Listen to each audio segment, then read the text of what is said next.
5,1 guncang Jember, dirasakan di Lumajang hingga Denpasar.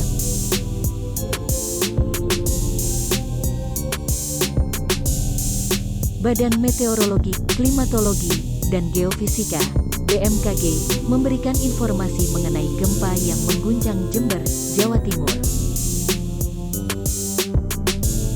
Jember diguncang gempa dengan kekuatan magnitudo 5,1 pada Kamis pagi.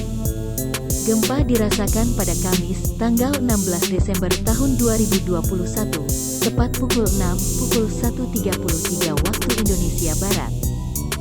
Pusat gempa bumi berada di 42 km barat daya Jember, Jawa Timur. Gempa yang terjadi berlokasi di titik koordinat pukul 8.55 lintang selatan dan 113.49 bujur timur. Dikutip dari Twitter @infobmkg, gempa berkedalaman 10 km. Gempa dirasakan dengan skala MMI 3 di Denpasar, Kuta, Legian, Banyuwangi.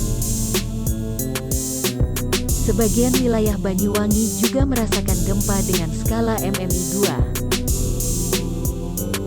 Sementara itu gempa dirasakan dengan skala MMI 2 di Jimbaran, Puger, Karangkates, Lumajang, dan Bondowoso. Gempa dirasakan dengan skala MMII di sebagian wilayah Lumajang dan Bondowoso.